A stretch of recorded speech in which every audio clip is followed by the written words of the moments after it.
বারাকাতুহু। আপনারা সবাই ভালো আছেন? আলহামদুলিল্লাহ। আলহামদুলিল্লাহি ওয়াহদা والصلاة والسلام على من لا نبي بعده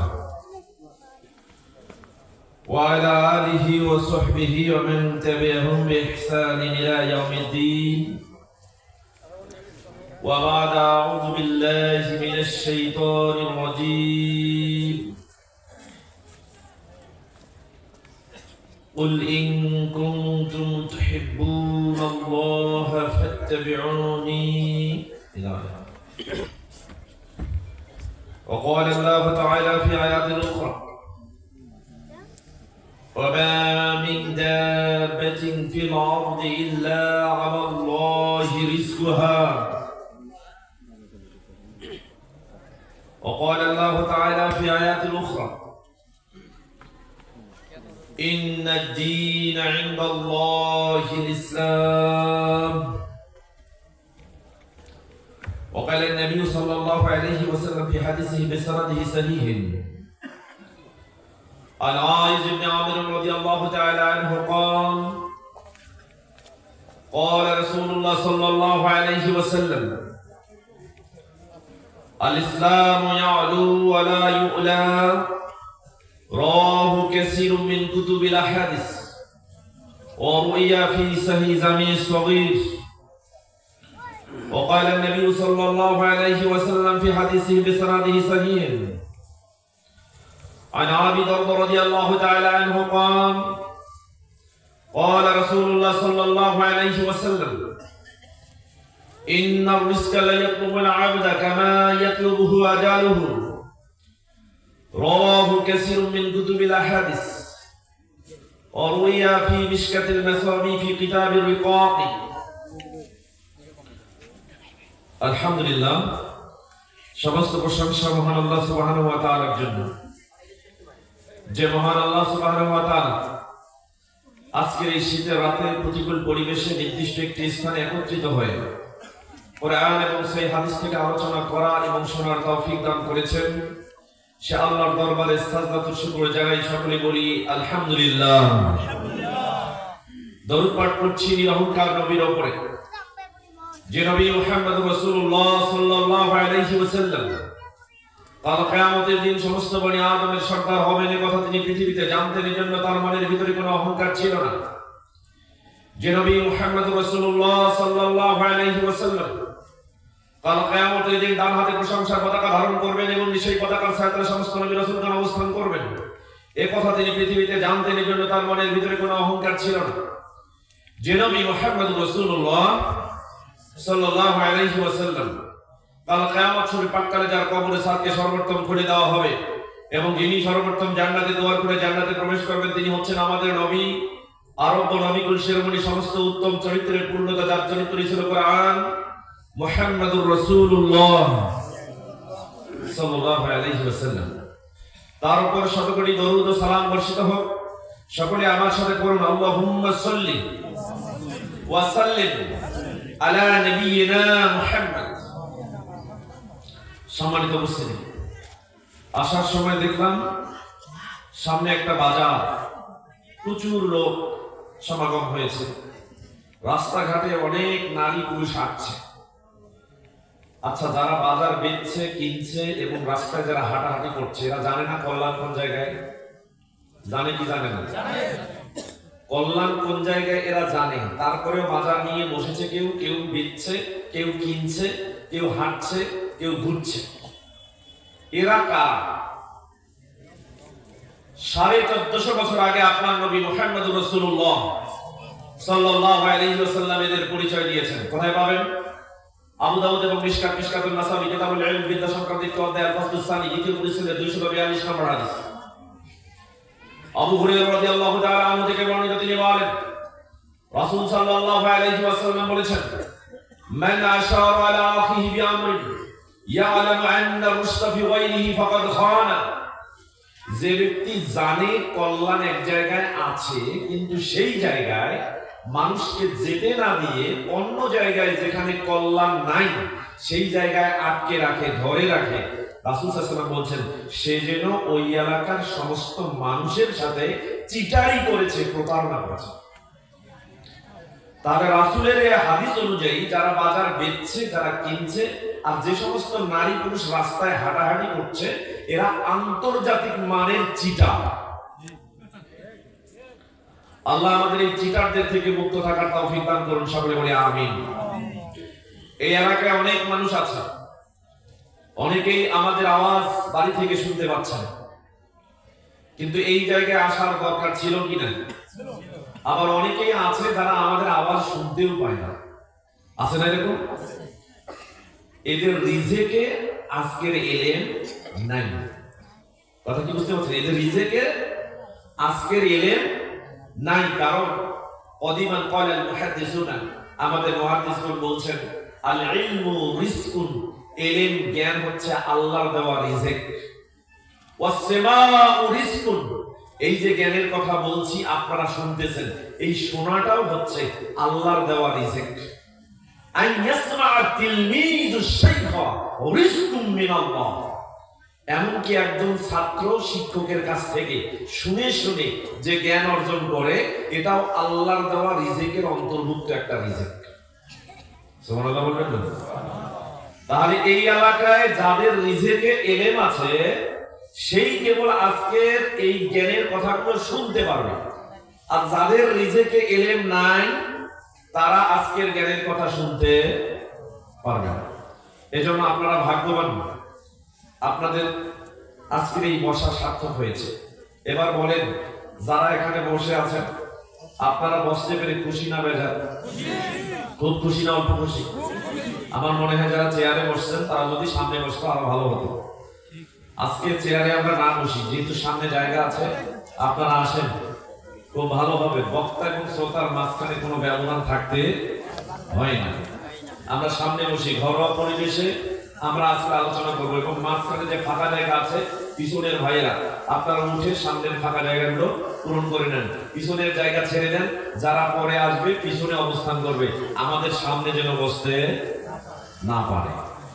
সম্মানিত উপস্থিতি, এখানে যে বসছেন লাভ কি বলবো?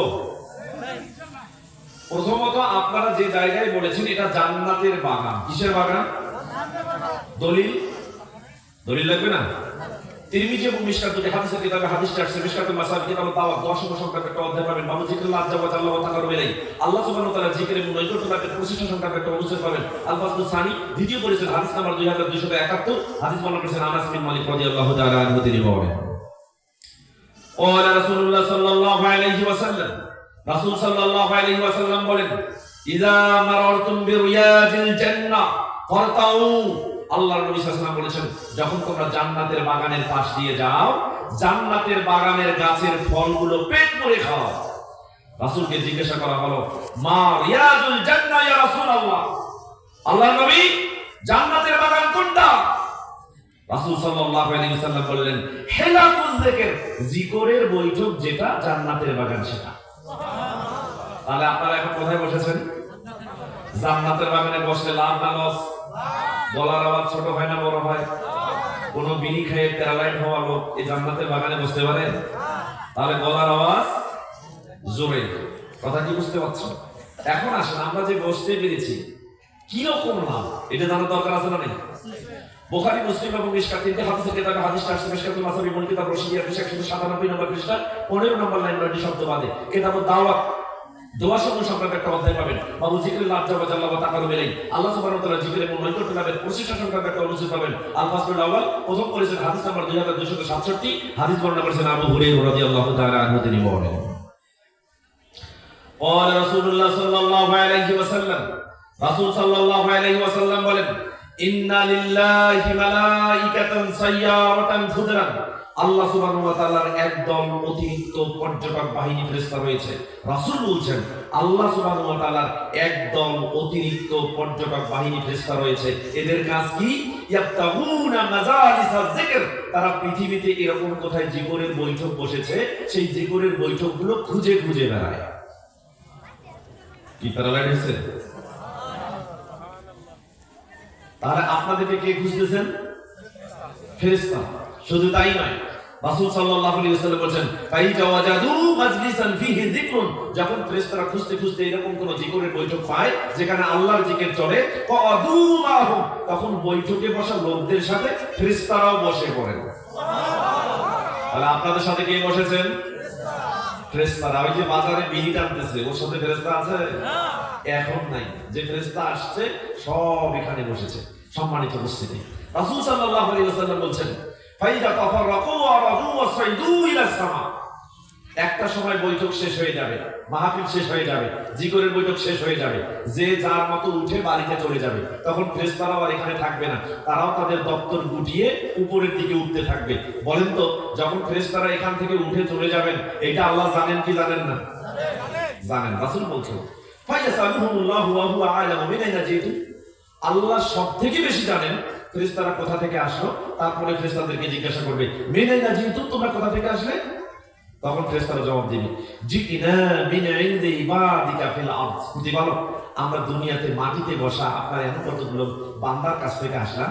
ইউসাবিহুনাকা ইউকাবিরুনাকা ইউহাল্লিলুনাকা ইউমাজিদুনাকা ইউহামিদুনাকা ওয়া ইয়াসালুনাকা, বলো আমরা দুনিয়াতে আপনার এমন কতগুলো মাটিতে বসা বান্দার কাছ থেকে আসলাম যারা মাটিতে বসে আপনার সুবহানাল্লাহ বলছে, আপনার আলহামদুলিল্লাহ বলছে, আপনার লা ইলাহা ইল্লাল্লাহ বলছে, আপনার আল্লাহু আকবার বলছে, আপনার প্রশংসা করছে, আপনার মর্যাদা বর্ণনা করছে এবং বসে বসে প্রার্থনা করছে। তখন আল্লাহ বলবেন মাযা ইয়াসালুনি, ওরা ওখানে বসে আমার কাছে কি চায়? কি চান? বলেন কি চান? কি চাওয়ার আছে? ওই মহিলারা ওখানে বসে গল্প করে, ওই মহিলাদের কাছে প্রশ্ন, তোমরা কি চাও? আজকে এখানে বসে তোমরা যা চাও তোমাদের সব চাওয়াগুলো পূর্ণ হয়ে যাবে। এটা এত ছোট জায়গা না, যে জায়গায় বসেছেন এটা এত ছোট জায়গা না। রাসূল সাল্লাল্লাহু আলাইহি ওয়াসাল্লাম বলেন আল্লাহ সুবহানাহু ওয়া তাআলা জিজ্ঞাসা করবেন মাযা ইয়াসালুনি, ওরা ওখানে বসে আমার কাছে কি চায়? তখন ফেরেশতারা জবাব দেবে ইয়াসালুনাকা জান্নাতাকা, বুঝি বলো ওরা ওখানে বসে আপনার জান্নাতটা চায়। তখন আল্লাহ বলবেন হাল রাও জান্নাতি, ওরা যে আমার জান্নাত চায় ওরা কি আমার জান্নাত দেখেছে? তখন ফেরেশতারা বলবে লা আই রব্বি, প্রতিপালক না, তারা আপনার জান্নাত দেখে নেই। তখন আল্লাহ বলবেন ফাকাইফা লাউ রাও জান্নাতি, কেমন হতো বলো তো যদি ওরা আমার জান্নাতটা দেখতো? তখন ফেরেশতারা বলবে ইস্তাজিরুনাকা, প্রতিপালক তারা আপনার কাছে আশ্রয় প্রার্থনা করেছে, তারা আপনার কাছে ক্ষমা আশ্রয় প্রার্থনা করেছে, মুক্তি চেয়েছে।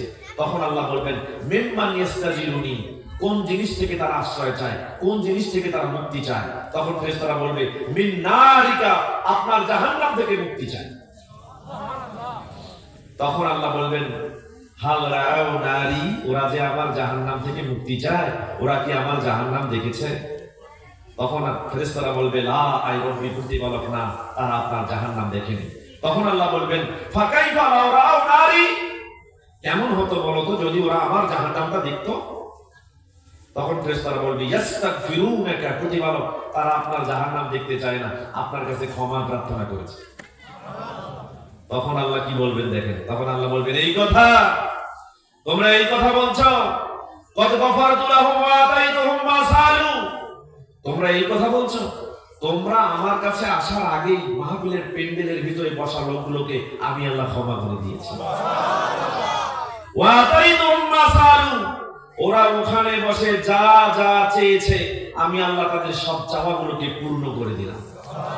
ওয়া আজারতুহুম মিম্মাস্তাজারু, এবং ওরা ওখানে বসে যে জাহান্নাম থেকে মুক্তি চেয়েছে আমি আল্লাহ ওই জাহান্নাম থেকে ওদেরকে মুক্ত করে দিলাম।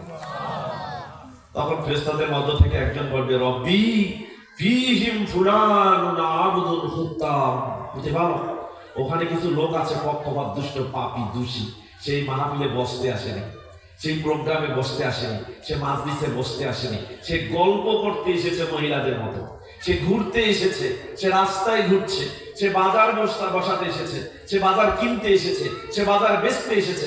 ফাইন্নামা মাররা, সে চলাচল করছিল, পায়চারি করছিল, হঠাৎ দেখলো লোকেরা বসে গেছে, আমিও একটু বসি। প্রতিপালক ও যে দেখতে এসে বসে গেল, ও যে ঘুরতে এসে বসে গেল, ও যে কিনতে এসে বসে গেল, ও যে বেচতে এসে বসে গেল, আপনি কি ওকেও ক্ষমা করে দিলেন? তখন আল্লাহ বলবেন ওয়ালাহু গফারতু, আমি ওকেও ক্ষমা করে দিলাম। পরের বাক্য কঠিন। আল্লাহ নবী সাল্লাল্লাহু আলাইহি ওয়াসাল্লাম বলছেন ওমুল কওমু লা ইয়াশকা বিহিম জালিসুহুম, এটা এমন একটা সম্প্রদায়ের বৈঠক, এটা এমন একটা জনগোষ্ঠীর বৈঠক, এর বসার সাথী যদি পক্ষপাত দুষ্ট হয়, পাপী হয়, দোষী হয়, তাকে নিরাশ করা হয় না, তাকে মাফ করে দেয়া হয়। তো জিনিসটা এত ছোট না। অবশ্য সবার তাকদীরে ভালো জায়গায় বসার অবস্থা থাকে না। কথা কি বুঝতে পারছেন? সম্মানিত উপস্থিতি, তাহলে আমাদের লাভ হয়েছে না লস হয়েছে? শেষ পর্যন্ত থাকবো তো? জিন শয়তান আছে, জিন শয়তান একটু পরে এসে পিন মারা শুরু করে দিবে।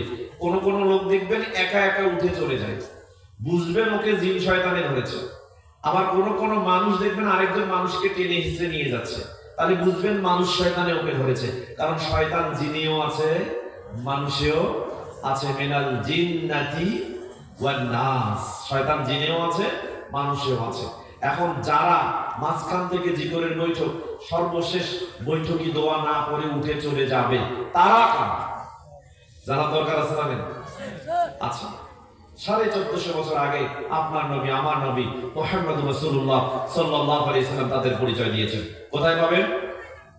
মুসনাদে আহমদ এবং মিশকাতে মাসাবি কিতাব দাওয়াত দোয়া সংক্রান্ত একটা অধ্যায় পাবেন। বাবু জিকির লাভ জাওয়া জাল্লাহ ওয়া তাকাররুব ইলাইহি, আল্লাহ সুবহানাহু ওয়া তাআলার জিকির এবং নৈকট্য লাভের প্রচেষ্টা সংক্রান্ত একটা অনুচ্ছেদ পাবেন। আল ফাসলুস সালিস, তৃতীয় পরিচ্ছেদের 2273 হাদিস বর্ণনা করেছেন আবু হুরায়রা রাদিয়াল্লাহু তাআলা আনহু। তিনি বলেন قال رسول الله صلى الله عليه وسلم, রাসূল সাল্লাল্লাহু আলাইহি ওয়াসাল্লাম বলেছেন মা মিন কওমিন ইয়াকুমুনা মিন মাজলিসিন ওয়া লা ইয়াযকুরুনা আল্লাহ আযজা ওয়া জাল, যখন কোন সম্প্রদায়, কোন জনগোষ্ঠী কোন জায়গায় নির্দিষ্ট একটি স্থানে বসে আল্লাহর জিকির করার কথা, কিন্তু আল্লাহর জিকির না করে উঠে চলে যায়, ইল্লা কামু আন মিসলি জিফাতি হিমারিন, আল্লাহর নবী সাল্লাল্লাহু আলাইহি ওয়াসাল্লাম বলেন সে যেন মরা গাধার পচা গোশত খেয়ে উঠে গেল। এবার বলেন তো, মরা গাধার পচা গোশত কে কে খেতে চান? একটু হাত তুলে দেখেন। মরা গাধার পচা গোশত কে খেতে চায়? কেউ নাই? হায় হায়, আল্লাহ আমাদের কবুল করুন, বলুন আমিন। সম্মানিত উপস্থিতি, যদি শেষ পর্যন্ত থাকেন, বৈঠকি দোয়া পরে যদি এখান থেকে উঠে যান, তাহলে কি লাভ বলবো? সহিহ জামিউস সাগীর নামে একটা হাদিসের কিতাব আছে, ফসলে মা শব্দের ফসলে 5609 5610 দুটি হাদিস। প্রথম হাদিসটি বর্ণনা করেছেন সাহাল ইবনে হামজালা রাদিয়াল্লাহু তাআলা আনহু, দ্বিতীয় হাদিসটি বর্ণনা করেছেন আনাস বিন মালিক রাদিয়াল্লাহু তাআলা আনহু। তারা দুজনেই বলেন ক্বালা রাসূলুল্লাহ সাল্লাল্লাহু আলাইহি ওয়াসাল্লাম, রাসূল সাল্লাল্লাহু আলাইহি ওয়াসাল্লাম বলেছেন মা মিন কওমিন ইয়াযকুরুনা আল্লাহ আযজা ওয়া জাল, যখন কোন সম্প্রদায় কোন নির্দিষ্ট একটি স্থানে বসে আল্লাহর জিকির করে, এরপরে যখন জিকির শেষ উঠে চলে যাবে, ইল্লা নাদাহু মুনাদিন মিনাস সামা, তখন আল্লাহ আসমান থেকে একজন ঘোষককে পাঠিয়ে দেয়, ঘোষণাকারী পাঠিয়ে দেয়। সেই ঘোষণাকারী এসে বলতে থাকে কুমু, ওঠো ওঠো, চলে যাও চলে যাও, শুনে যাও, মাগফুরান লাকুম, আল্লাহ তোমাদেরকে ক্ষমা করে দিয়েছে। শুধু তাই না, রাসূল বলছেন ওয়া বুদ্দিলাত সাইয়্যাতুকুমুল হাসানাত, তোমরা যে বাড়ি থেকে গোনা নিয়ে এখানে এসেছিলে, আল্লাহ তোমাদের গোনাগুলোকে নেকি দিয়ে বদল করে দিয়েছে। এখন শেষ পর্যন্ত থাকবেন? আল্লাহ আমাদের কবুল করুন, বলুন আমিন। সম্মানিত উপস্থিতি, একটি নির্দিষ্ট বিষয়ে আলোচনা করব, আমরা যেন আজকের আলোচনা থেকে বক্তা শ্রোতা সকলে উপকৃত হতে পারি। আচ্ছা বলেন তো, ইসলাম মানার জন্য একজন ব্যক্তিকে মানতে হয়, তিনি কে?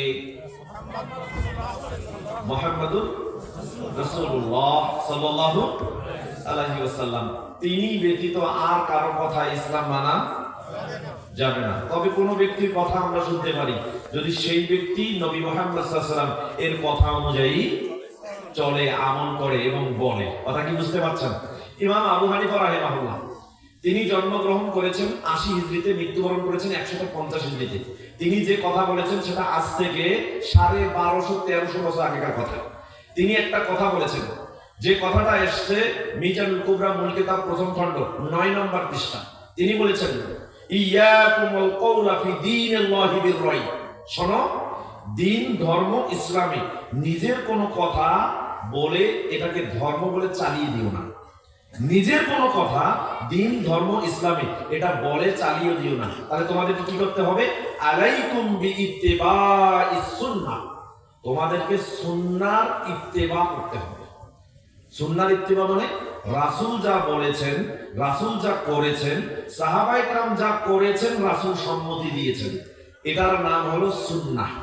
রাসূল যা করেছেন, রাসূল যা বলেছেন, সাহাবায়ে কেরাম যা করেছেন, রাসূল সম্মতি দিয়েছেন, এটার নাম সুন্নাহ। এই সুন্নাহর ইত্তেবা করতে হবে, অনুসরণ করতে হবে। তাহলে মোটামুটি আমরা রাসূলের ইত্তেবা করলেই ইসলাম মানা হয়ে যাবে। কার ইত্তেবা? এখন ইত্তেবা কি জিনিস এটা জানার দরকার আছে না? ইত্তেবা শব্দের অর্থ হচ্ছে অনুসরণ করা। তাবাউন শব্দ থেকে 3টি ক্রিয়ার গঠনে 9টি গঠনে 172টি শব্দ কোরআনুল কারীমে এসেছে ইত্তেবা। এর অর্থ হচ্ছে অনুকরণ করা, অনুসরণ করা। একটু বোঝেন, ইমাম বুখারীর উস্তাদ, তার নাম হচ্ছে হুমায়দি রাহিমাহুল্লাহ, তিনি একটা কিতাব লিখেছেন তাফসিরে গরীব মাফিস সহিহাইনের 43 নম্বর পৃষ্ঠা।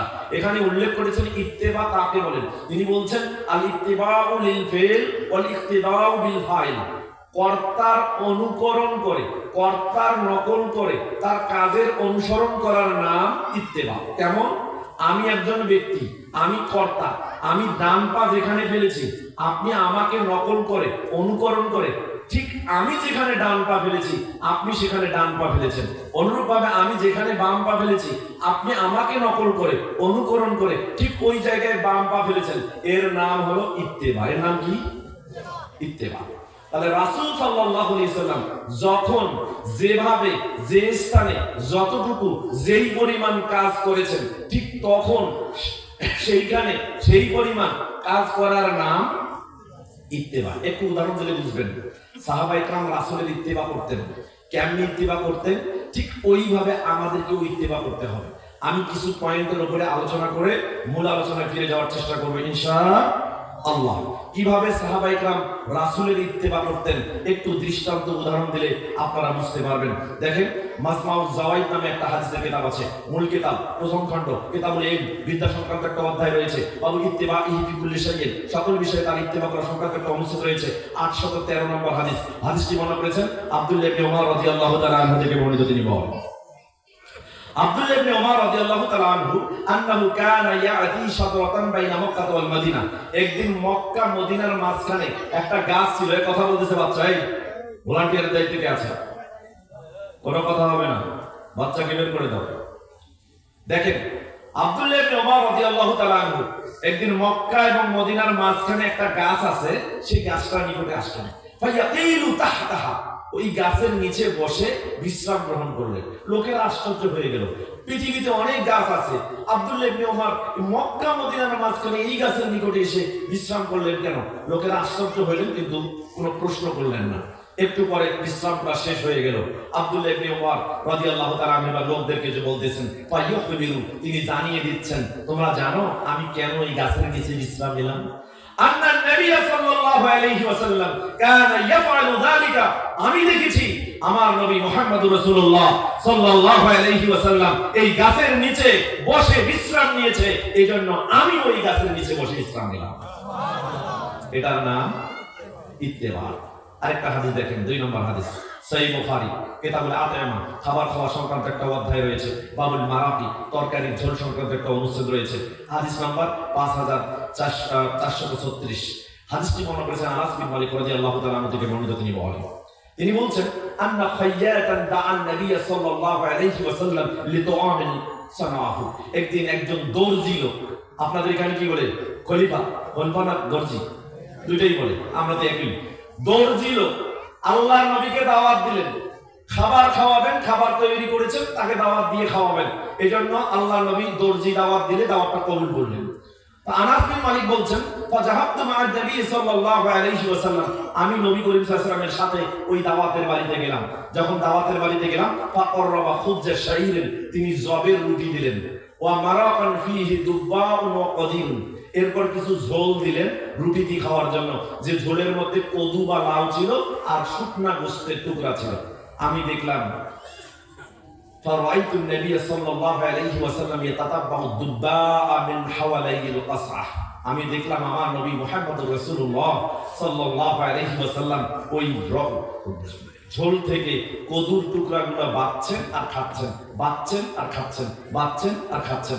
যখন আমি দেখলাম আল্লাহ নবী কদুর টুকরাগুলোকে পছন্দ করে তিনি খাচ্ছেন, সেই দিন থেকে ফালাম আজহাল উহিব্বুদ দুব্বা বাদা ইয়াউমাইজিন, সেই দিন থেকে লাউ বা কদু খাওয়া আমি আমার জীবনে প্রিয় করে নিলাম।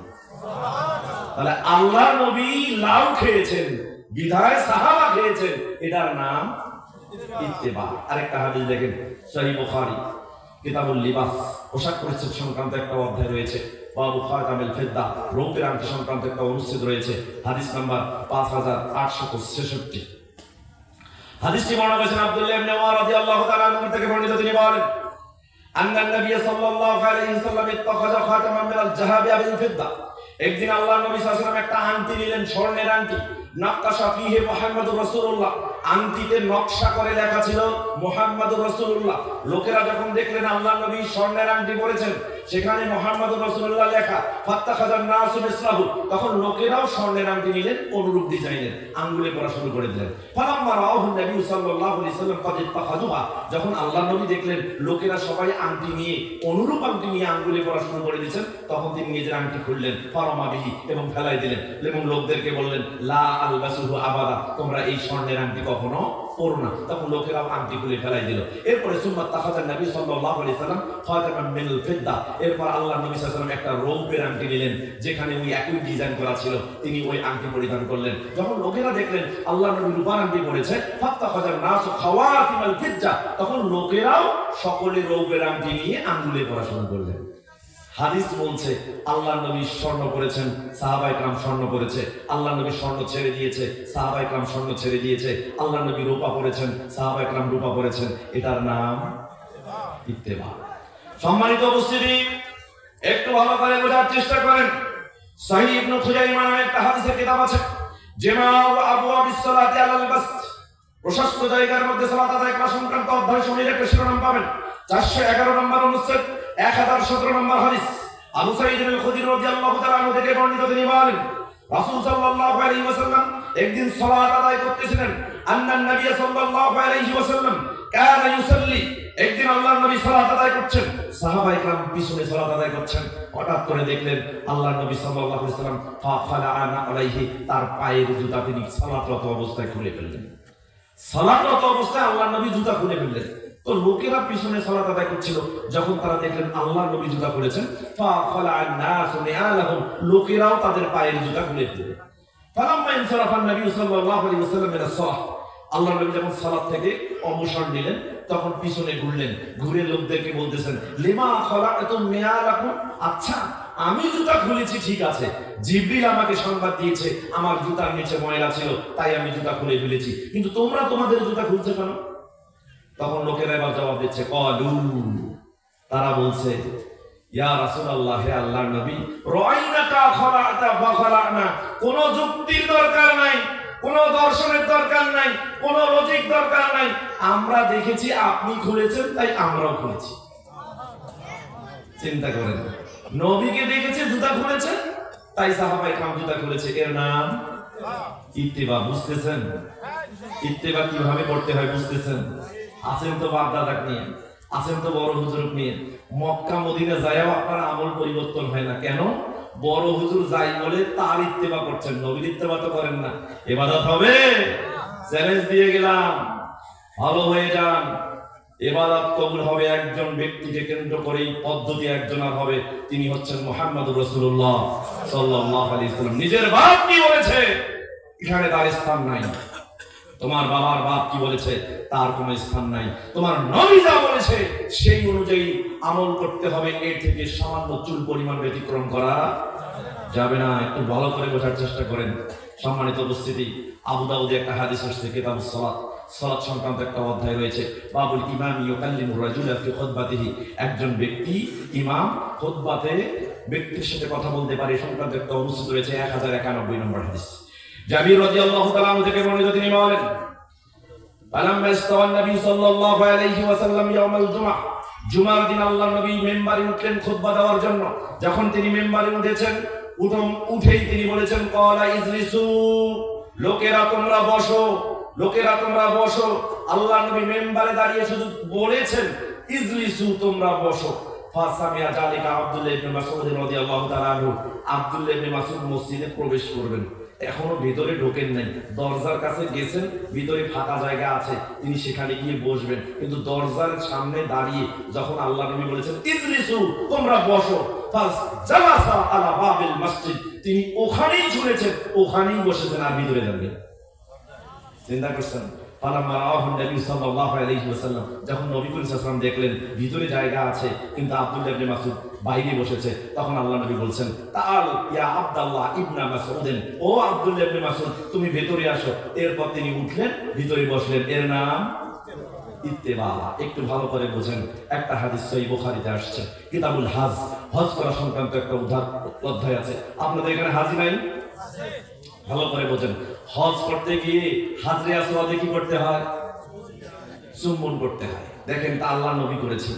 হাদিস আসছে সহিহ বুখারী কিতাবুল হজ, হজ করা সংক্রান্ত একটা অধ্যায় রয়েছে, বাবু মা যুকরা ফিল হাজরে আসওয়াদ, হাজরে আসওয়াদ সম্পর্কে যা বর্ণিত হয়েছে এই সংক্রান্ত একটি অনুচ্ছেদ রয়েছে 1597, 1605, 1610, তিনটা হাদিস, সারমর্ম এক। আব্দুল্লাহ ইবনে ওমর ইবনে খাত্তাব রাদিয়াল্লাহু তাআলা আনহু থেকে বর্ণিত, তিনি বলেন আন্নাহু জাআ ইলাল হাজরিল আসওয়াদ, তিনি একদিন হাজরে আসওয়াদের নিকট আসলেন, হজের মৌসুমে আসলেন, ফাকাব্বালাহু, হাজরে আসওয়াদকে চুম্বন করলেন। হাজরে আসওয়াদকে চুম্বন করার পর তিনি হাজরে আসওয়াদের সামনে দাঁড়ালেন। দাঁড়ার পর ওমর ইবনে খাত্তাব হাজরে আসওয়াদের সাথে কথা বলছেন। কি কথা বলছেন একটু ভালো করে শুনেন। তিনি বলছেন ইন্নী লা আলামু আন্নাকা হাজারুন, ও হাজরে আসওয়াদ আমি জানি তুমি একটা পাথর, লা তাজুরু ওয়া লা তানফাউ, তোমার ক্ষতি করার ক্ষমতা নেই, উপকার করার ক্ষমতা নেই, তুমি ক্ষতিও করতে পারো না, তুমি উপকারও করতে পারো না।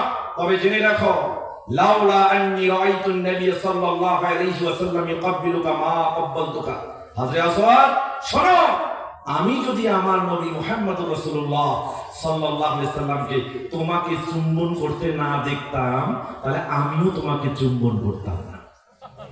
তার মানে হাজরে আসওয়াদকে কেন চুম্বন করি? রাসূল চুম্বন করেছেন এই জন্য চুম্বন করি, তাছাড়া পাথরের কোনো ক্ষমতা নেই। সম্মানিত উপস্থিতি, একটু ভালো করে বোঝার চেষ্টা করেন। এইটুকুলো হাদিস বোঝার পরে আমি আপনাকে বোঝাতে চাচ্ছি ইত্তেবা করতে হবে ওইভাবে রাসূলের, রাসূল যেভাবে যেটা যখন যে স্থানে করেছেন ঠিক সেইভাবে সেটা তখন সেই স্থানে করার নাম ইত্তেবা। এবার আসেন হাদিস আসছে সহিহ বুখারীতে, মিশকাতুল মাসাবি কিতাবুস সালাত, সালাত সংক্রান্ত একটা অধ্যায় রয়েছে, বাবু তাখিরিল আযান, বিলম্বে আযান দেওয়া সংক্রান্ত একটা অনুচ্ছেদ রয়েছে। এই অনুচ্ছেদের আল ফাসলুল আউয়াল, প্রথম পরিচ্ছেদের 683 নম্বর হাদিস, মালিক ইবনে হুয়াইরিস রাদিয়াল্লাহু তাআলা আনহু থেকে বর্ণিত, তিনি বলেন ওয়ালা লানা রাসূলুল্লাহ সাল্লাল্লাহু আলাইহি ওয়াসাল্লাম, রাসূল সাল্লাল্লাহু আলাইহি ওয়াসাল্লাম আমাদেরকে বলেছেন সাল্লু কামা রাআইতুনি উসাল্লি, তোমরা সেভাবে সালাত আদায় করো যেভাবে আমি নবীকে সালাত আদায় করতে দেখো। এখন আমাদের সালাত কি নবীর সালাতের মতো হয়? কথা বলেন, হয় না। আমার কাছে সালাতের বই আছে, দেখেন বাংলাদেশে এখন এই বইয়ের গোলাম আমরা হয়ে গেছি। সালাতের এরকম ভ্যারাইটিস বই আমার কাছে অনেক আছে। এইটা বই লিখেছেন মুফতি রিজাউল করিম আবরার, যেটা বাংলাদেশে তাকে গরিবের আবু হানিফা বলা হয়। এই বই লিখেছেন আপনি কিভাবে নামাজ পড়বেন। আরেকটা বই আছে বিখ্যাত একজন মাওলানা, আপনারা সবাই তাকে চেনেন, আশরাফ আলী থানভী রাহিমাহুল্লাহ, তিনি বই লিখেছেন সহিহ নুরানি পূর্ণাঙ্গ নামাজ শিক্ষা। আশ্চর্য ব্যাপার হবেন, আমরা যখন সালাত আদায় করি পদ্ধতি অনুসরণ করি কার? রাসূলের। চিন্তা করেন, রাসূলের পদ্ধতি অনুসরণ করতে গিয়ে আমরা প্রথমে হাত বাঁধি কোথায়? বুকে, বুকে হাত বাঁধি। আবার তারাও হাত বাঁধে, কেউ বাঁধে বুকে আর কেউ বাঁধে কোথায়? নাভির নিচে। এখন দেখেন এই বইটা আপনি কিভাবে নামাজ পড়বেন লিখছে কোরআন, সুন্নাহ, আসারে সাহাবা এবং ফিকে হানাফির আলোকে একটি প্রামাণিক উপস্থাপনা, মানে দলিল সমৃদ্ধ কিতাব। এই কিতাবের এইখানে দেখেন 85 নম্বর পৃষ্ঠায় নামাজের সুন্নাত সমূহ উল্লেখ করা হয়েছে। এর 6 নম্বর সুন্নাহ হলো পুরুষ নাভির নিচে, মহিলা বুকের উপরে হাত বাঁধবে। তাহলে পুরুষ বাঁধবে কোথায়? নাভির নিচে। আর মহিলা বাঁধবে কোথায়? বুকের উপরে। এখন আমরা বুকের উপরে যখন বাঁধছি তখন দলিল নেই, আর ওদের মহিলারা যখন বুকের উপর বাঁধে তখন কোনো আপত্তি নেই।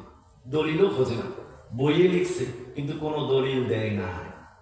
চিন্তা করেন সম্মানিত উপস্থিতি, এই জন্য আমি আপনাদেরকে জানাইতে চাচ্ছি, ইত্তেবা করব রাসূলের। রাসূল যেভাবে সালাত আদায় করেছেন ঠিক সেইভাবে সালাত আদায় করব। প্রথমে কিভাবে আদায় করব আমি আপনাদেরকে হাদিস দিয়ে বোঝানোর চেষ্টা করব, একটু ভালো করে উপলব্ধি করার চেষ্টা করেন। বুখারী এবং মিশকাত দুটি হাদিসের কিতাবে হাদিসটি আসছে। মিশকাতুল মাসাবি কিতাবুস সালাত, সালাত সংক্রান্ত একটা অধ্যায় রয়েছে। বাবু সিফাতিস সালাত, সালাতের নিয়ম কানুন সংক্রান্ত একটা অনুচ্ছেদ রয়েছে। আল ফাসলুল আউয়াল, প্রথম পরিচ্ছেদের 793 নম্বর হাদিস। আব্দুল্লাহ ইবনে ওমর রাদিয়াল্লাহু তাআলা আনহু থেকে বর্ণিত, তিনি বলেন রাসূল সাল্লাল্লাহু আলাইহি ওয়াসাল্লাম কিভাবে সালাত আদায় করতেন তিনি ওখানে উল্লেখ করেছেন।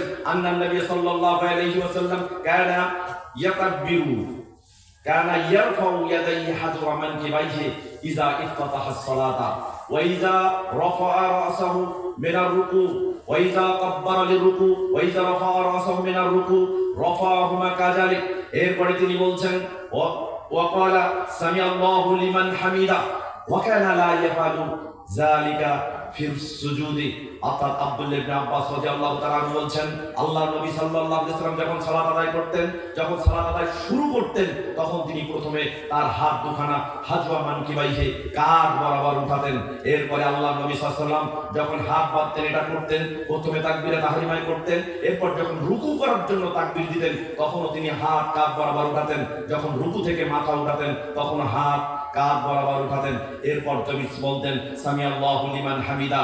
এরপরে যখন তিনি সিজদা করতেন তখন তিনি আর রফুলিয়া দেন তথা হাত হাজওয়া মানকিবাইহি, কাঁধ বরাবর উঠাতেন না। তাহলে এই হাদিস প্রমাণ করছে যে যখন আপনি সালাত শুরু করবেন তাকবীর দিবেন, হাত উঠাবেন, রুকু করবেন হাত উঠাবেন, রুকু থেকে যখন উঠবেন তখন হাত উঠাবেন। এটাকে কি বলা হয়? রফুলিয়া দেন। কি বলা হয়? আশ্চর্য হবেন, বুখারী, মুসলিম, আবু দাউদ, নাসাই, তিরমিজি, ইবনে মাজাহ এই কিতাবকে বলা হয় সিয়াসাত্তা। ওনারা বলে, আমরা বলি কুতুবে সিত্তা, 6টি কিতাব। ওনারা বলে সিয়াসাত্তা, সহিহ 6টা কিতাব। এই সহিহ 6টা কিতাবের মধ্যে 51টা হাদিস আছে শুধু রফুলিয়ে দেন করা। সুবহানাল্লাহ বলবেন না? 51টা হাদিস আছে রফুলিয়ে দেন করা। সহিহ বুখারীতে আছে 5টা, 735 থেকে 739 নম্বর হাদিস। মুসলিমে রয়েছে 5টা, 390 থেকে 95 নম্বর হাদিস। আবু দাউদে আছে 16টা, এরপরে ইবনে মাজাহ আছে 11টা, নাসাইতে আছে 13টা এবং তিরমিজিতে আছে একটা 255 নম্বর হাদিস। এই টোটাল 51টা হাদিস বুখারী, মুসলিম, আবু দাউদ, নাসাই, তিরমিজি, ইবনে মাজাহর মধ্যে আছে। কিন্তু এই হাদিস ওদের চোখে পড়ে না। আশ্চর্য হবে, আল্লাহর নবীর যত সাহাবী হাদিস বর্ণনা করেছে তার মধ্যে এই হাদিসের রাবী 50 জন সাহাবাই, 50 জন সাহাবাই এই হাদিস বর্ণনা করেছে। এই 50 জনের মধ্যে 10 জন সাহাবী রয়েছে যাদেরকে আল্লাহ নবীর মাধ্যমে দুনিয়ায় জান্নাতের শুভ সংবাদ দিয়েছে। অথচ এই হাদিস তাদের চোখে পড়ে না। এই জন্য ইবনে হাজার আসকালানী রাহিমাহুল্লাহ সহিহ বুখারীর ব্যাখ্যা গ্রন্থ ফাতহুল বারী 1 নম্বর খণ্ড 219 থেকে 221 নম্বর পৃষ্ঠা বুখারীর 737 নম্বর হাদিসের ব্যাখ্যা ওখানে এনেছেন যে 51টি হাদিস, 50 জন সাহাবী, তার মধ্যে 10 জন সাহাবী যাদেরকে আল্লাহ সুবহানাহু ওয়া তাআলা নবী সাল্লাল্লাহু আলাইহি ওয়াসাল্লামের মাধ্যমে দুনিয়ায় জান্নাতের শুভ সংবাদ দিয়েছেন। এই হাদিস ওদের চোখে পড়ে না। এখন ওরা বলছে যে আপনাদের এই হাদিস চলে না কেন? যে এই হাদিস পূর্বে ছিল এখন নাই, মানসুখ হয়ে গেছে। তখন আমরা বললাম ঠিক আছে, মানসুখ হয়েছে মানে বাতিল হয়েছে, তো যে হাদিসটা এই হাদিসগুলোকে মানসুখ করলো সেই হাদিসটা আমাদের দেখান। তখন তারা বলছে সহিহ মুসলিম কিতাবুস সালাত, সালাত সংক্রান্ত একটা অধ্যায় 27 নম্বর অনুচ্ছেদ 430 নম্বর হাদিস, জাবির বিন সামুরার হাদিসটি, এই হাদিসটি ওই হাদিসগুলোর আমলকে বাতিল করে। চিন্তা করেন, আমরা হাদিস খুঁজতে গেলাম, সহিহ মুসলিমের 430 নম্বর হাদিস আমি আপনাদের সামনে একটু পাঠ করে শোনাচ্ছি। এই হাদিস কি করে এই হাদিসগুলোকে বাতিল করে আমরা আপনাদের মাধ্যমে তাদের ভুলগুলোকে ধরিয়ে দেওয়ার চেষ্টা করব, একটু উপলব্ধি করার চেষ্টা করেন। হাদিসটি মনে করেছেন জাবির বিন সামুরা রাদিয়াল্লাহু তাআলা আনহু থেকে বর্ণিত। তিনি বলছেন খরাজা আলাইনা রাসূলুল্লাহ সাল্লাল্লাহু আলাইহি ওয়াসাল্লাম, একদিন আল্লাহর নবী মুহাম্মদ রাসূলুল্লাহ ঘর থেকে বের হয়ে আমাদের কাছে আসলেন। আসার পরে বলছেন মা লি আরাকুম রাফি আইদিকুম, আমার কি হয়েছে করেছে, আমি তোমাদেরকে দেখছি তোমরা হাতগুলো তুলছো, কেন তোমরা তুলছো এরকম? কাআন্নাহা আযনাবু খাইলিন, শুনছেন যেন এটা দুষ্ট ঘোড়ার লেজের মতো, তোমরা দুষ্ট ঘোড়ার লেজের মতো হাত উঠাচ্ছ কেন? উসকুনু ফিস সালাত, তোমরা সালাতে স্থির থাকো, এভাবে দুষ্ট ঘোড়ার লেজের মতো হাত উঠাইও না। এখন এই হাদিসে আল্লাহর নবী ঘর থেকে বের হয়ে এসে সাহাবায়ে কেরামকে বলছে যে তোমরা দুষ্ট ঘোড়ার লেজের মতো হাত উঠাইও না। কোন সময়? সালাতের সময়। কিন্তু সালাতের কোন অংশে এই হাত উঠানো, এইটার ব্যাখ্যা এই হাদিসে নাই। এখন আসেন, এই হাদিসটা সহিহ মুসলিমের 430 নম্বর হাদিস। সহিহ মুসলিমের ব্যাখ্যা লিখেছেন ইমাম নববী রাহিমাহুল্লাহ। 631 হিজরিতে জন্মগ্রহণ করেছেন, 676 হিজরিতে ইন্তেকাল করেছেন। আজ থেকে 850 বছর আগে এই হাদিসের ব্যাখ্যা তিনি যেভাবে বুঝেছেন, 1400 বছর পরে এইভাবে বোঝার ক্ষমতা পৃথিবীর কারো নেই। তিনি কি বুঝেছেন? তিনি হাদিসের ব্যাখ্যা লিখেছেন। সহিহ মুসলিমের ব্যাখ্যা, শরহুল মুসলিম 4 নম্বর খণ্ড 152 নম্বর পৃষ্ঠা 27 নম্বর অনুচ্ছেদ 430 নম্বর হাদিসের ব্যাখ্যায় তিনি একটা অনুচ্ছেদ রচনা করেছেন। অনুচ্ছেদটা লিখেছেন এরকম: বাবুল আমরি বিসুকুনি ফিস সালাত, সালাতে স্থির থাকার নির্দেশ। ওয়ান নাহি আনিল ইশারাতি বিল ইয়াদ, হাত দিয়ে ইশারা করা নিষেধ। কোন সময়? রফইহা ইনদাস সালাম, সালামের সময়। ভালো করে বোঝেন, সালামের সময় হাত দিয়ে ইশারা করা, হাত উত্তোলন করা নিষেধ। তাহলে কোন সময় হাত উত্তোলন করা নিষেধ? সালামের সময়। 430 নম্বর হাদিসের দলিল দেয়। 431 নম্বর হাদিসটা বলছে আগে আল্লাহর নবীর সময় যখন সালাত আদায় করতেন, সালাত আদায় করার পরে যখন সালাম ফেরাতেন, তখন সালাম ফেরানোর নিয়ম ছিল এরকম: আসসালামু আলাইকুম ওয়া রাহমাতুল্লাহ, আসসালামু আলাইকুম ওয়া রাহমাতুল্লাহ। ডান দিকে সালাম ফেরালে ডান হাত উঠাতেন, বাম দিকে সালাম ফেরালে বাম হাত উঠাতেন। আল্লাহর নবী এই হাত তোলাকে নিষেধ করেছেন। তার সবচাইতে বড় প্রমাণ ওই জাবির বিন সামুরার আরেকটা হাদিস বিস্তারিত, সেটা নাসাইতে আছে, কিতাবুস সাহু, সাহু সিজদা সংক্রান্ত একটা অধ্যায়ে 1185 নম্বর হাদিস, যেটা ইসলামী ফাউন্ডেশন অনুবাদ করেছে 1188 নম্বর হাদিস। সেখানে জাবির বিন সামুরা থেকে বর্ণিত, তিনি বলেন যে একদিন আমরা নবী করিম সাল্লাল্লাহু আলাইহি ওয়াসাল্লামের পিছনে সালাত আদায় করছিলাম। কুন্না নুসাল্লি খালফান নবী সাল্লাল্লাহু আলাইহি ওয়াসাল্লাম, একদিন আমরা নবী করিম সাল্লাল্লাহু আলাইহি ওয়াসাল্লামের পিছনে সালাত আদায় করছিলাম। ফা নুসাল্লিমু বিআইদিনা, সালাত যখন শেষ করলাম আমরা হাত ইশারা করে সালাম ফেরা শুরু করে দিলাম। ফা নুসাল্লিমু বিআইদিনা, আমাদের হাত ইশারা করে আমরা সালাম ফিরছিলাম। যখন আল্লাহর নবী সালাত শেষ করলেন, তখন আল্লাহর নবী বললেন, মা বালু হাউলাই, আরে এই লোকগুলার কি হয়েছে? এই লোকগুলার কি হয়েছে? ইউসাল্লিমুনা বিআইদিহিম, তারা তাদের হাত ইশারা করে সালাম ফিরছে, হাত ইশারা করে সালাম ফিরছে। তখন আল্লাহ নবী সাল্লাল্লাহু আলাইহি ওয়াসাল্লাম বললেন, কাআন্নাহা আযনাবু খাইলি শুমসুন, এটা যেন দুষ্ট ঘোড়ার লেজের মতো। তোমরা সালামের সময় যেভাবে হাত উত্তোলন করো, এটা দুষ্ট ঘোড়ার লেজের মতো। উসকুনু ফিস সালাত, তোমরা সালাতে স্থির থাকো। এরপর আল্লাহ নবী সাল্লাল্লাহু আলাইহি ওয়াসাল্লাম বললেন, আমা ইয়াকফি আহাদুহুম, তোমাদের কোন ব্যক্তির জন্য কি এটা যথেষ্ট নয়? আইয়াজা ইয়াদাহু আলা ফাখিদিহি, যে তার হাত সে রানের উপরে রাখবে। রানের উপরে রাখার পরে, আচ্ছা বলেন তো, রানের উপরে হাত কখন রাখে?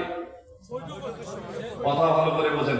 আল্লাহ নবী সাল্লাল্লাহু আলাইহি ওয়াসাল্লাম বলেছেন, আমা ইয়াকফি আহাদুহুম, তোমাদের কারো জন্য কি এটা যথেষ্ট নয়? আইয়াজা ইয়াদাহু আলা ফাখিদিহি, সে তার হাতখানা তার রানের উপরে রাখবে।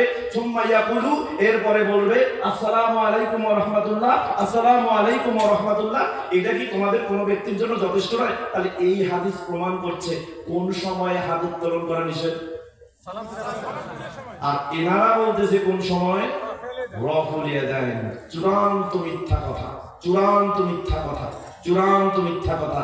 এভাবে আপনাদেরকে হয়তো ভুলে ভ্রমে ফেলাতে পারে, কিন্তু আমাদের সামনে টিকতে পারবে না। সম্মানিত উপস্থিতি, একটু বোঝার চেষ্টা করেন। লজিক দিয়ে যদি বোঝেন, যুক্তি দিয়ে যদি বোঝেন, ঘোড়ার লেজ নাড়ানো হচ্ছে, ঘোড়ার লেজ এরকম বামে ডামে ধরে না উপর নিচে ধরে? ভালো করে বুঝেন, ঘোড়ার লেজ বামে ডামে নড়ে না উপর নিচে নড়ে? তাহলে বোঝা গেল যুক্তি অনুযায়ী সালামের সময় ডান দিকে সালাম ফেরালে আসসালামু আলাইকুম ডান হাত তুলতো, বাম দিকে সালাম ফেরালে বাম হাত উঠাতো। ঘোড়ার লেজও ডান বামে উঠে। আল্লাহ নবীর উদাহরণ যথার্থ, ঠিক আছে, কোনো সমস্যা নেই। এটা কোন সময় হাত উত্তোলন করতে নিষেধ করেছে? এটা হলো সালামের সময়। এই জন্য আপনাদেরকে বলছি, আপনি কেন হাত উঠাবেন, রফুল ইয়াদান কেন করবেন? কারণ আমরা জানি সাহাবায়ে কেরাম সেইভাবে সেই কাজটা সেই সময়ে করেছে যেভাবে রাসূল করেছে। আমরাও রফুল ইয়াদান করব কেন? রাসূল রফুল ইয়াদান করেছেন, এজন্য আমরা। এটার নাম ইত্তেবা। একটু ভালো করে বোঝেন। আল্লাহ নবী সাল্লাল্লাহু আলাইহি সাল্লাম রফুল ইয়াদান করলে প্রত্যেকটা রফুল ইয়াদানের সময় আপনার নেকি হবে মর্মে একটি হাদিস রয়েছে, যেটা তাবারানী রাহিমাহুল্লাহ মুজাম্মুল কাবীর 819 নম্বর হাদিসের মধ্যে উল্লেখ করেছেন। উকবা ইবনে আমির রাদিয়াল্লাহু তাআলা আনহু থেকে বর্ণিত, তিনি বলেন আন্না ফাইন্নাহু ইউকতাবু বিকুল্লি উসবুইন দারাজাতুন আও নাফা। আল্লাহ নবী সাল্লাল্লাহু আলাইহি ওয়াসাল্লাম থেকে বর্ণিত আছে যে কোন মানুষ যদি রফুল ইয়াদান করে, প্রত্যেকটা রফুল ইয়াদান করার কারণে হাতের মধ্যে যে আঙ্গুল আছে বিকুল্লি উসবুইন হাসানাতুন আও দারাজা, প্রত্যেকটা আঙ্গুলের বিনিময়ে তার আমলনামায় একটি করে নেকি, একটি পদমর্যাদা, একটি করে নেকি, একটি পদমর্যাদা আল্লাহ উত্তোলন করে দেন। তাহলে এত সওয়াব থাকার পরেও কি আমরা রফুল ইয়াদান করব না? আশ্চর্য ব্যাপার, আশ্চর্য ব্যাপার। অনুসরণ করবেন কাকে? যেখানে রাসূলকে অনুসরণ করতে বলা হয়েছে আর আপনি করছেন কাকে? আরো মজার ব্যাপার দেখেন, বলেন তো নিয়ত করে না বলে? জি, নিয়ত করে না বলে? চিন্তা করেন, নিয়ত করে না বলে। এই দেখেন আমার কাছে একটা বই আছে, সহিহ নুরানী পূর্ণাঙ্গ নামাজ শিক্ষা। এইখানে যদি আপনি দেখেন নিয়ত কতগুলো করতে হবে, কয়টা নিয়ত করতে হবে, 35 প্রকার নিয়ত আছে। 140 থেকে 168 পৃষ্ঠা, 35 প্রকারের নিয়ত আছে। যে সালাতে পড়বেন সেই সালাতের নিয়ত আছে। আরো সব থেকে আশ্চর্য হবেন, সূরা ফাতিহা পড়া যাবে না জানাজার সালাতে। জানাজার সালাতে সূরা ফাতিহা পড়লে আপনার গুনাহ হয়ে যাবে। এবার জানাজার সালাতের নিয়তটা দেখেন, 168 নম্বর পৃষ্ঠার মধ্যে উল্লেখ করা হয়েছে। এখানে যদি কোনো হানাফি ভাই থাকেন, আমি আপনার কাছে অনুরোধ করব আপনি নিয়তটা একবার বলে আমাকে শোনাবেন। এখানে বলা হচ্ছে নাওয়াইতু আন ওয়াদিয়া আরবা তাকবীরাতিন সালাতুল জানাজাতি ওয়ারজুল কিফায়াতা সানাউ লিল্লাহি তাআলা ওয়া সালাতু আলান নবী ওয়া দুআউ লিহাজাল মাইয়িতি মুতাওয়াজ্জিহান ইলা জিহাতিল কাবাতিশ শরীফাতি আল্লাহু আকবার। বলেন তো, যত কথা বললাম এর চাইতে সূরা ফাতিহা ছোট না বড়? ছোট না বড়? তো সূরা ফাতিহা বলা যায় না আর এত বড় নিয়ত বলা যায়। কোন মায়ের বেড়া থাকলে আমি 10 জনকে জিজ্ঞাসা করবো, 10 জনের 9 জনে এই নিয়ত জানেই না, জানেই না। অথচ 143 প্রকারের নিয়ত, 43 প্রকারের নিয়ত আছে এখানে। আশ্চর্য ব্যাপার। তাহলে নিয়ত করতে হবে না বলতে হবে? করতে হবে না বলতে হবে? আশ্চর্য ব্যাপার। আল্লাহ নবী সাল্লাল্লাহু আলাইহি ওয়াসাল্লাম থেকে মূল অথেন্টিসিটি কি বলে আমরা একটু যাচাই করি। সহিহ বুখারীর 1 নম্বর হাদিস, এছাড়া ডিপিক্টেড ইন 7 স্টার ইন সহিহ বুখারী। সহিহ বুখারীতে আরো 7 বার এই হাদিসটা আসছে। মিশকাতুল মাসাবির 1 নম্বর হাদিস। আল্লাহ নবী সাল্লাল্লাহু আলাইহি ওয়াসাল্লাম এই হাদিসটা উল্লেখ করেছেন, ইন্নামাল আমালু বিন। এটা আপনারা জেনারেল যারা পড়েন তারাও জানেন, ইসলামিয়াতে এই হাদিসটা আছে যে মানুষের প্রত্যেকটা কাজ তার নিয়তের উপরে নির্ভরশীল। পরের বাক্যটা দেখেন, ওয়া ইন্নামা লিকুল্লি ইমরিইন মা নাওয়া। প্রত্যেক ব্যক্তির জন্য তাই যার সে নিয়ত করেছে। প্রত্যেক ব্যক্তির জন্য তাই যার সে নিয়ত করেছে। আল্লাহ নবী এ কথা বলেন নাই প্রত্যেক ব্যক্তির জন্য তাই যার সে নিয়ত বলেছে, এ কথা বলেন নাই। বলেছেন প্রত্যেক ব্যক্তির জন্য তাই যার সে নিয়ত করেছে। তাহলে নিয়ত করতে হবে না বলতে হবে? করতে হবে। কেমন? একটা দৃষ্টান্ত উদাহরণ দিলে বুঝতে পারবেন। একজন হেডমাস্টার তার ছাত্রকে পিটাচ্ছে, কেন? সে ইফটিজিং করেছে।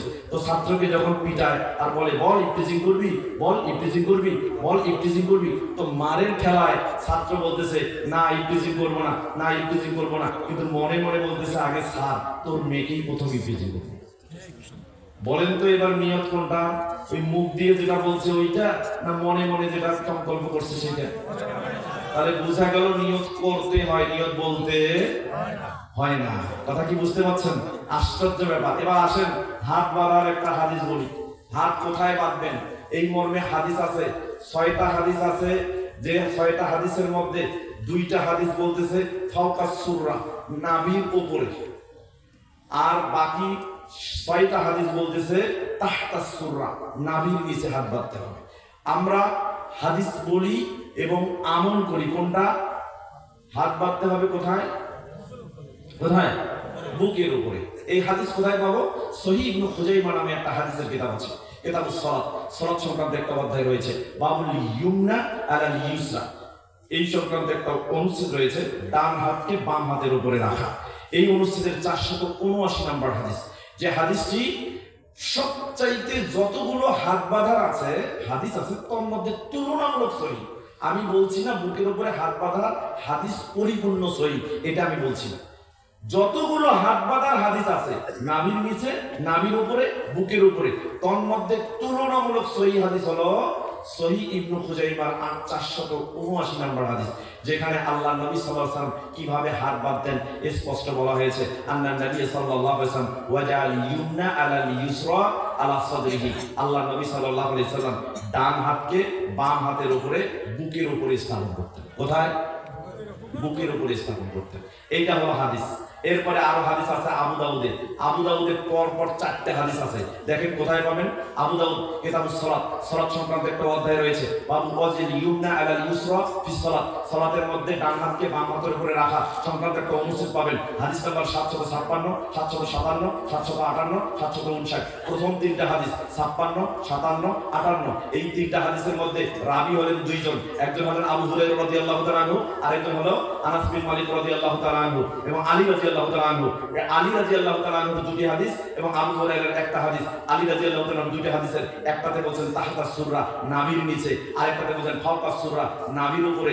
এই দুইটা হাদিসে জয়ীফ। এরপরে আরেকটা হাদিসে আবু হুরায়রা তিনি বলেন তাহতা সূরা, এই হাদিসটাও জয়ীফ, স্পষ্ট জয়ীফ, কোনো সহিহ শুদ্ধ সনদ পাওয়া যায় না। এই মর্মে আরো 3টা হাদিস সহ আব্দুর রহমান মাওয়ারপুরি রাহিমাহুল্লাহ তুহফাতুল আহওয়াজি 2 নম্বর খণ্ডের 89 নম্বর পৃষ্ঠা 6টা হাদিস আনার পরে বলছেন নাভির নিচে যত হাদিস আছে লা ইয়াসলুহু ওয়াহিদুন মিনহা লিল ইস্তিদলাল, শরীয়তের দলিল হিসেবে একটাও গ্রহণযোগ্য নয়। এরপরে এই আবু দাউদের 3টা হাদিসের পরে 4 নম্বর হাদিস 759 নম্বর হাদিস, যে হাদিসটা তাউস রাহিমাহুল্লাহ থেকে বর্ণিত, তিনি একজন তাবী, তিনি বলছেন যে হাদিসে আল্লাহ নবী মুহাম্মদ রাসূলুল্লাহ সাল্লাল্লাহু আলাইহি ওয়াসাল্লাম নবী সাল্লাল্লাহু আলাইহি ওয়াসাল্লাম ওয়াজআল ইউমনা আলাল ইউসরা ওয়া ইয়াশুদ্দু বাইনাহুমা আলা সাদরিহি, আল্লাহ নবী ডান হাতকে বাম হাতের উপরে রাখতেন এবং সেটাকে বুকে স্থাপন করতেন। এই হাদিসটা সহিহ। তাহলে 3টা হাদিসের নিচে 759 নম্বর আবু দাউদ হাদিস, এইটা সহিহ, যেখানে বলা হয়েছে আল্লাহ নবী হাত পাতেন কোথায়? বুকের উপরে, বুকের উপরে। কিন্তু আমরা এটাকে পরিপূর্ণ সহিহ বলি না। কেন? এই হাদিসটা মুরসাল। এখানে তায়ুস রাহিমাহুল্লাহ তিনি একজন তাবী, তিনি সাহাবীর নাম উল্লেখ না করে হাদিসটা বর্ণনা করেছেন। এই জন্য আমরা মনে করি এই হাদিসটা পরিপূর্ণ সহিহ না। অনেকে অভিযোগ করেছেন আরো কথা আছে, কিন্তু আমরা অন্য একটা হাদিস দিয়ে প্রমাণ করব হাত কোথায় বাঁধতে হয়। তাহলে দুইজনের দলিল বা সহিহ দলিলের ভিত্তিতে হাত কোথায় বাঁধতে হবে স্পষ্ট করে আমি আপনাদের সামনে ব্যক্ত করতে চাচ্ছি। সহিহ বুখারীতে 740 নম্বর হাদিস, যেটা মিশকাতুল মাসাবিহ কিতাবুস সালাত, সালাত সংক্রান্ত একটা অধ্যায় রয়েছে, বাবু সিফাতুস সালাত, সালাতের নিয়ন্ত্রণ সংক্রান্ত একটা অনুচ্ছেদ আল ফাসলুল আউয়াল, প্রথম পরিচ্ছেদের 798 নম্বর হাদিস।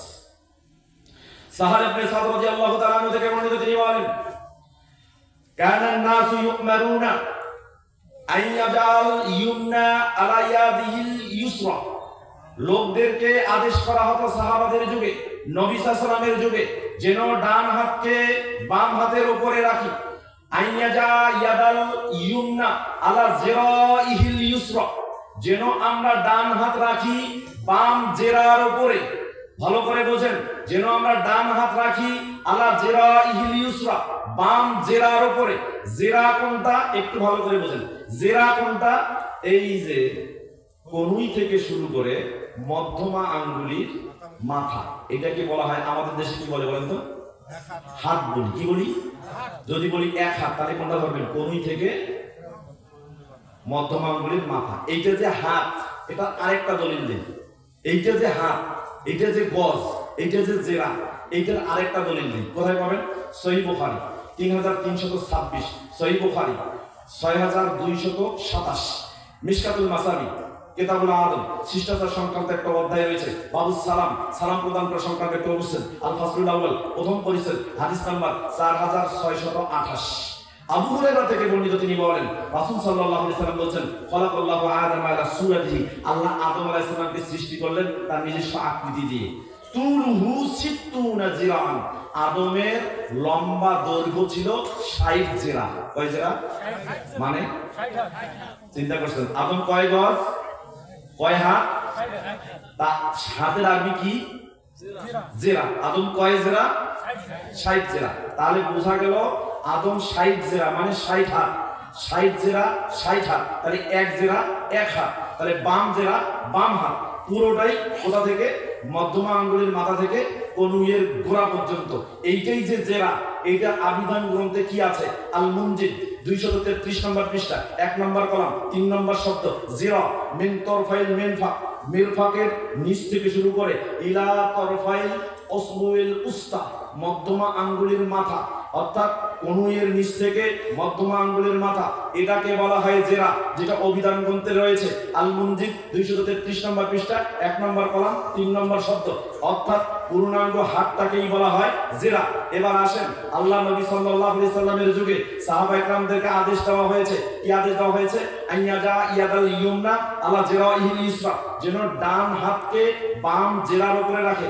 এবার আসেন, এই যে ডান হাত বাম জেরার উপরে রাখলাম, এবার স্থাপন করেন তো হাত কোথায় যায়? নিজে নিজে করেন, করেন, কোথায় গেছে? তাহলে এখন বুকে হাত বাঁধতে হবে না নাভির নিচে বাঁধতে হবে? এটার দলিলের দরকার আছে? আছে? কোনো দলিলের দরকার নাই। সহিহ সনদে সহিহ বুখারীর 740 নম্বর হাদিস দিয়ে স্পষ্ট প্রমাণ হয়ে গেছে হাত বাঁধতে হবে কোথায়? বুকের উপরে। তাহলে স্পষ্ট আমরা এই আমল করব কেন? রাসূল করেছেন, এটার নাম ইত্তেবা। কথা কি আমার বুঝতে পারছেন? বের করছেন? সাধারণত এই আলোচনাগুলো জনগণ নিতে পারে না, বুঝতে পারে না। আপনারা কি বুঝতেছেন? বুঝতেছেন? এবার আসেন, সূরা ফাতিহা পড়ার পরে কি করবেন? আমিন। অনেকে পড়েন, আছে না এরকম? কিন্তু আমরা পড়ি, আবার সহ্য করতে পারি না। কথা বুঝেন না? আমরা পড়ি, সহ্য করতে পারি না। আবার আমাদেরকেই বলে ইহুদি। এইবার ওরা যে ইহুদির দালাল, এই হাদিস থেকে প্রমাণ করো কিভাবে? দেখেন, সহিহ বুখারী, মুসলিম এবং মিশকাত, তিনটি হাদিসের কিতাবে হাদিসটা আসছে। মিশকাতুল মাসাবি, কিতাবুস সালাত, সালাত সংক্রান্ত একটা অধ্যায় রয়েছে। বাবুল কিরাআতিস সালাত, সালাতের মধ্যে কিরাত পাঠ করা সংক্রান্ত একটা অনুচ্ছেদ রয়েছে। আল ফাসলুল আউয়াল, প্রথম পরিচ্ছেদ, হাদিস নাম্বার। আচ্ছা, আমি কয়টা বলতে বলছি? আরো আধা ঘন্টা চলবে, আসলে সময় আছে তো? চলুক চলুক, 11টা বলছে, 11টা আর 11টা হোক, 11টা হোক, 11টা হুজুর, 11টা। আচ্ছা দেখেন, যাই হোক, তাহলে বাবুল কিরাআতিস সালাত, সালাতের মধ্যে কিরাত পাঠ করা সংক্রান্ত অনুচ্ছেদ আল ফাসলুল আউয়াল, প্রথম পরিচ্ছেদ, 825 নম্বর হাদিস, মিশকাতুল মাসাবি। এইখানে আল্লাহর নবী সাল্লাল্লাহু আলাইহি ওয়াসাল্লাম আবু হুরায়রা থেকে বর্ণিত, তিনি বলেন রাসূল সাল্লাল্লাহু আলাইহি ওয়াসাল্লাম বলেছেন যে ইজা আমানাল ইমামু ফাআমিনু, যখন ইমাম আমিন বলে তোমরাও আমিন বলো। ইমাম আমিন বললে তোমরাও আমিন বলো। ফাইন্নাহু মা ওয়াফাকা তামিনুহু তামিনাল মালায়েকা গুফিরা লাহুম মা তাকাদ্দামা মিন জানবি, কারণ তোমাদের সাথে ফেরেশতা থাকে, যার আমিন বলাটা ফেরেশতাদের আমিন বলার সাথে মিলে যাবে, আল্লাহ তার অতীতের করে যাওয়া গুনাহগুলো সব মাফ করে দিবেন।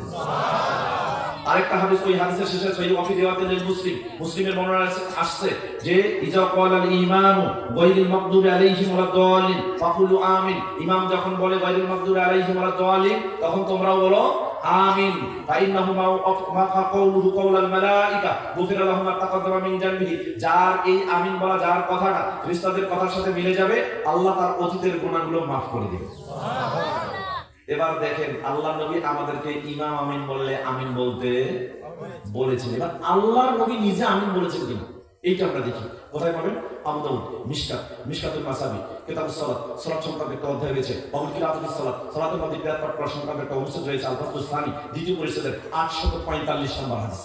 ওয়াইল ইবনে হুজর রাদিয়াল্লাহু তাআলা আনহু থেকে বর্ণিত, তিনি বলেন রাআইতু নবী সাল্লাল্লাহু আলাইহি ওয়াসাল্লাম ইয়াকরাউ গায়রিল মাগদুবি আলাইহিম ফাকালা আমিন মাদ্দা বিহা সাওতাহু।